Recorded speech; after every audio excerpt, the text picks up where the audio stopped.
மரியாதையாக கட்சியை விட்டு வெளியே போ! உதயநிதி அவர்களது பேச்சால் அதிர்ச்சியில் துரைமுருகன். சற்று முன் கிடைக்கப்பெற்ற முக்கிய செய்தி. கிடைக்கப்பெற்ற தகவலின் அடிப்படையில் ஸ்டாலின் அவர்களது மகன் உதயநிதி அவர்கள் வருகின்ற சட்டசபை தேர்தலில் வயது மூத்த நிர்வாகிகளுக்கும் அமலாக்கத்துறை அதிகாரிகளது லிஸ்டில் இருக்கக்கூடிய நபர்களுக்கும் மீண்டும் வாய்ப்புகள் வழங்கப்படாது.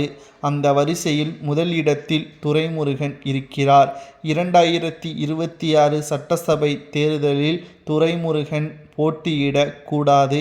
அந்த தொகுதியில் இடத்தில் இளைஞருக்கு வாய்ப்புகள் வழங்க வேண்டும். துரைமுருகன் பிரச்சாரங்கள் மேற்கொள்ள வேண்டும்.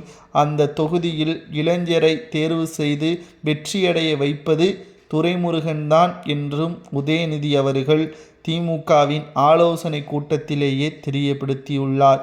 தற்பொழுது ஸ்டாலின் அவர்கள் முதல்வராக இருக்கிறார் என்றால் அதற்கு துரைமுருகன் முக்கியமான காரணம். கலைஞர் அவர்களுக்கு பிறகு திமுகவின் சீனியர் என்ற அடிப்படையில் துரைமுருகனுக்குத்தான் முதல்வர் பதவி சென்றிருக்க வேண்டும். ஆனால் தனக்கு முதல்வர் பதவி வேண்டாம் என்று அப்பொழுது தெரிவித்ததன் காரணமாகத்தான் ஸ்டாலின் அவர்கள் திமுகவின் தலைவராகவும் முதல்வராகவும் தற்பொழுது வரை செயலாற்றி கொண்டிருக்கிறார் என்பதும் குறிப்பிடத்தக்கது. ஆனால் வரக்கூடிய அரசியல் காலகட்டம் என்பது மாற்றங்களும் இளைஞர்களுக்கான அதிகப்படியான வாய்ப்புகளை ஏற்படுத்தும் விதமாக மாறிக்கொண்டிருக்கிறது.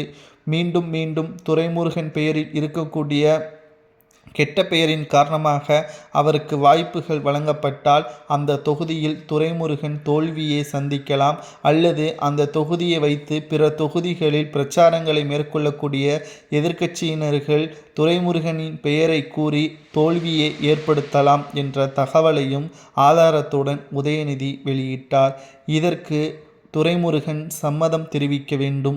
இல்லை என்றால் அவர் கட்சியின் ஆலோசகராக செயல்படட்டும். மரியாதையாக கட்சியின் ஆலோசகராக அவர் செயல்பட்டால் அவருக்கும் நல்லது, கட்சிக்கும் நல்லது என்று துரைமுருகனிடமே வயது வித்தியாசம் பார்க்காமல் உதயநிதியின் பேச்சால் பரபரப்பு ஏற்பட்டுள்ளது.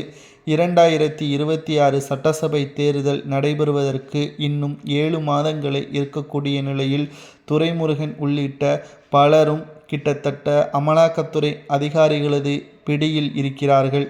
இந்த 7 மாதத்தில் அவர்கள் தேர்தலில் வேட்புமனு தாக்கல் செய்யப்பட்ட பிறகு அமலாக்கத்துறை அதிகாரிகள் கைது நடவடிக்கை மேற்கொண்டால் அது இன்னமும் திமுகவிற்கு பிரச்சனையாக மாறும் என்ற காரணத்தினால்தான் மரியாதையாக போட்டியிட வேண்டாம் என்று தெரிவித்திருப்பதாக